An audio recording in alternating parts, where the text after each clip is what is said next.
Estamos con Ariel Ávila de Paz y Reconciliación Colombia. Ariel, bienvenido, gracias por aceptar esta entrevista. Gracias también por acompañarnos en este seminario que es Poder, Corrupción e Impunidad desde una perspectiva de derechos. Bienvenido. Jesús, muy amable por tu invitación y siempre a la orden. Gracias. Ariel, nos gustaría mucho que para la memoria del seminario nos hablaras de lo que hacen en Paz y Reconciliación Colombia. Nos platicabas hace un momento de que a través de la incidencia que ustedes tienen en el ámbito político han combatido efectivamente desde esta think tank, han logrado combatir efectivamente la corrupción, la impunidad. ¿Nos puedes platicar un poco más de eso? Mira, nosotros somos lo que llaman en Estados Unidos como un tanque de pensamiento. Es una ONG que nació, se creó para hacer veeduría básicamente a los temas de gobernabilidad y seguridad. Y en eso nos hemos vuelto reconocidos, tal vez somos la principal institución del país. Nuestra fama saltó con una cosa que se llamó la parapolítica, que era que grupos paramilitares y narcotraficantes financiaron campañas, presionaron al electorado para que votaran por determinados candidatos al Congreso de la República. Nosotros descubrimos eso y mandamos en ese primer momento 40 políticos a la cárcel. Eso es lo que se conoce. Mañana en el seminario ya interno, en el taller, vamos a trabajar cómo hicimos nosotros eso, cómo el narcotráfico financia campañas, cooptan el Estado y cambian el Estado a largo plazo. ¿Fue en un proceso electoral o en distintos procesos? Fueron en varios procesos electorales, 2002 y 2006 principalmente, aunque en el año 98 también se produjo ese fenómeno. Eso es una cosa que se llama reconfiguración cooptada del Estado. Es un técnico donde dice que los políticos llegan, transforman las leyes a largo plazo para generar un mecanismo de blanqueo, de lavado de todo lo que produce la violencia. Digamos, yo cuando vengo seguido a México, yo cuando veo los casos de Guerrero, Durango y Tamaulipas, es muy similar a lo que ocurrió en su momento en Colombia, y es básicamente ese proceso de cooptación institucional. Y claro, y esto tiene que ver, y este es tal vez el principal debate que tenemos que dar en el mundo contemporáneo, y es que esto ocurre por la forma como funcionan nuestras democracias.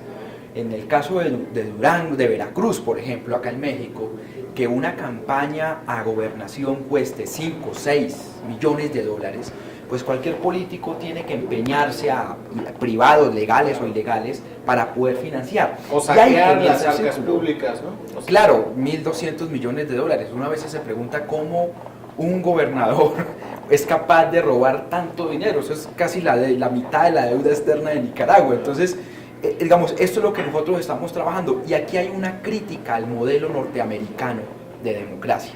Los norteamericanos básicamente dicen: a mayor número de candidatos, mayor posibilidades que los ciudadanos escojan.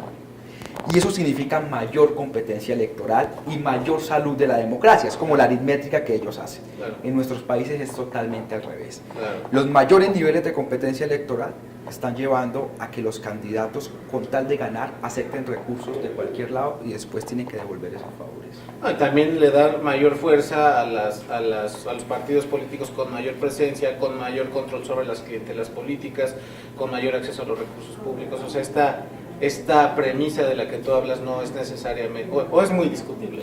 Es discutible, al menos en nuestras sociedades, y es discutible aún en sociedades, porque tú puedes repetir elecciones cada 4 o cada 5 años, con Latinoamérica depende del país, pero eso no te va a garantizar salud en la democracia. Hay un concepto reciente en estos estudios de ciencia política y sociología que se llama autoritarismos subnacionales. Tú puedes tener una democracia nacional, como en el caso en México, pero después tiene una serie de políticos, clanes familiares o estructuras políticas que gobiernan un Estado hace 20 años. Todas las redes de corrupción que se han ido incrustando en las instituciones. Claro, y funcionan de forma autoritaria, y solo la cosa se destapa cuando hay una alternancia política, pero inmediatamente la red vuelve y coopta al que llega y vuelve a los estándares normales de corrupción. En Paz y Reconciliación Colombia, tú nos decías, lograron el encarcelamiento de muchos políticos en su país. A grandes rasgos, ¿nos puedes platicar el proceso? Digo, a ver si en México podemos hacer algo similar. En gran parte, este no fue un proceso fácil. No es un proceso únicamente de la Fundación Paz y Reconciliación, somos varias instituciones. Pero nosotros comenzamos a analizar los vínculos entre criminales y políticos. En ese proceso de la parapolítica se mandaron 40 congresistas, no fue cualquier político, eran congresistas a la cárcel. Y luego hemos venido destapando casos de corrupción casi para un total de 61 políticos de primer nivel, gobernadores de departamentos, aquí les llamarían estados, y congresistas a la cárcel. El proceso básicamente es de investigación. La fundación nuestra ha sufrido atentados, amenazas, ha tenido que salir mucha gente del país. Pero si tú miras hoy, volteas la mirada 10 años atrás, hoy estamos mucho mejor nosotros, hoy tenemos más garantías del ejercicio. O sea, por eso tan importante proteger la prensa como un país como este, la importante proteger la sociedad civil. Ese es el baluarte para cualquier caso de combatir la corrupción, es la transparencia y la prensa libre, eso es lo fundamental. Por eso es tan doloroso lo que hoy pasa en México con este tema de la prensa. Ahí yo te iba a preguntar, me surgen dos preguntas que creo que van aparejadas. Una es, aquí en México, cuando se destapó el caso de un gobernador en Veracruz que se robó una cantidad de dinero impresionante, ¿no? Javier Duarte, pues una de las sensaciones generalizadas que se despertó fue una indignación muy profunda de parte de la sociedad civil. Esa es la primera pregunta, ¿cómo lidian con esa sensación? ¿Cómo no caer en el derrotismo, ¿no? Y seguir empeñados en esa lucha? Y por otro lado, es la primera pregunta, y por otro lado, ¿cómo resisten ustedes, dado que a nadie le gusta lo que hacen? A nadie le gusta lo que hacen y ustedes están en la primera línea de batalla en contra de la corrupción. ¿Cómo resisten a estas afrentas, estos atentados, estas amenazas, etcétera? Eso en estos dos sentidos. Digamos, la primera pregunta, ¿cómo lidiar con la frustración cuando el país se encuentra con esto? O el caso famoso de Odebrecht, que en nuestro país tiene vinculada las dos campañas presidenciales pasadas al actual presidente. En Perú, dos presidentes ya están, uno prófugo y el otro preso. Bueno, aquí en México sí es que no pasa nada como en Venezuela, pero en los demás países ha pasado cosas. Digamos, lo importante acá en este caso, para lidiar con esa frustración, es lograr y hacer mucha presión para que el sistema judicial avance. Siempre uno va a querer más, siempre uno va a desear, pero faltó este caso, faltó esto, falta esto. Pero en general lo interesante es aquí es armar muy bien los casos y comenzar a empujarlo en la opinión pública. Y ahí conecto con la segunda pregunta, la segunda respuesta a la pregunta, y es que en sentido estricto, nosotros hemos podido lidiar con eso porque hemos tenido un apoyo de la cooperación internacional. Esto no nos lo financia el gobierno ni nada, son organismos internacionales. Y una asociación con la prensa nacional. La prensa local y regional está muy cooptada por estos políticos, pero la prensa nacional es muy independiente, aquí como hablar del Universal, de La Jornada, de Proceso, y nos publican mucho de esto. Entonces, esa alianza entre una prensa libre, así sea a nivel nacional, e investigaciones bien fundamentadas, es lo que nos ha permitido mantener los niveles de debate protegiendo, digamos. Claro, es la única forma. Pero también a los ciudadanos se dice, unos procesos como este en el caso de México, de 80, 90 años de construcción de un Estado omnipresente como el mexicano, no se va a romper en 2 o 3 años. Estos son procesos largos, estos son procesos de formación ciudadana, son procesos de cambios institucionales y son procesos sobre todo de protección a la prensa. Y eso no es de un día para otro. Entonces, digamos, uno quisiera ser muy inmediatista, pero esto aquí es lento, pero hay que siempre seguir avanzando en esto.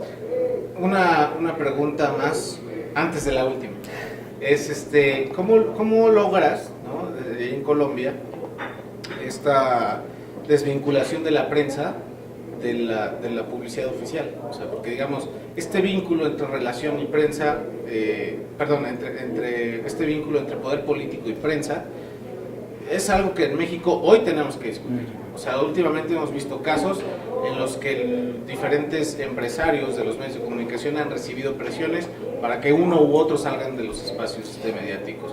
Es decir, tenemos este problema en México que no hemos discutido y no queremos discutir, pero que en otros países con características similares sí ha pasado que los medios se desvinculan del poder de cierta manera y que su recurso para vivir no es necesariamente la publicidad oficial, porque en la medida en la que existe ese compromiso, es difícil que un medio de comunicación se atreva a dar el siguiente paso. Mire, lo que hemos logrado en Colombia es un sistema más o menos, digamos, tenemos problemas a nivel nacional, pero más o menos de una prensa libre a nivel nacional. Los principales diarios de circulación nacional, cadenas de radio y canales de televisión están anclados a sistemas de financiación, básicamente de empresario privado a nivel internacional, que pautan y no hay problema con eso. Entonces ahí hay una alianza. Lo que tú te refieres, en cambio, pasa en Colombia a nivel local, como a nivel de estado, a nivel de municipios. Los diarios, la radio local, pues vive de la pauta del político, entonces eso se llama, esos sistemas de autocensura castigan todo. Ahí nosotros tenemos los mismos problemas de México, pero a nivel nacional hemos logrado una independencia gracias a una serie de trabajos con empresa privada que permiten que estos medios subsistan más allá de la pauta de los gobiernos de turno. Pero los problemas los tenemos a nivel local y regional, hay muchos problemas y muchas dificultades. Yo creo que el gran baluarte de las democracias nuestras hoy día, además de la vida, es la libertad de expresión. La última pregunta, ¿por qué crees tú, por qué es importante hoy hablar de estos tres conceptos que le dan vida al seminario, que es el poder, la corrupción y la impunidad, que son tres realidades que van muy de la mano, y desde una perspectiva, desde un enfoque de derechos? ¿Por qué lo ves? Mire, yo creo que esto es importante porque lo que el mundo ha encontrado en los últimos 2 o 3 años es que el Estado está funcionando de forma mafiosa. El caso de Brecht obviamente es el más llamativo, y al final lo que tú encuentras es que hay una gran masa de población que no tiene trabajo formal, que no accede a los servicios de educación, que no accede a los servicios de salud, porque mucho de ese dinero se pierde en estos casos de corrupción. Entonces es un círculo vicioso, porque si los ciudadanos no pueden estudiar, no pueden acceder a la información, pues tampoco van a saber votar, y ese círculo hay que romperlo. Y por eso el tema de lucha contra la corrupción, el tema de alternancia en el poder y nuevas minorías en el poder, y los temas sobre todo de transparencia son los fundamentales para romper este círculo vicioso. Grandísimo, buenísimo. Ariel Ávila, muchas gracias, de Paz y Reconciliación Colombia. Gracias por esta entrevista, gracias por acompañarnos en este seminario. A ustedes por esta invitación. Esperamos tenerte de vuelta muy pronto. Yo soy Jesús Caudillo, agradecemos una vez más a Paz y Reconciliación Colombia. Nos vemos en la siguiente entrevista.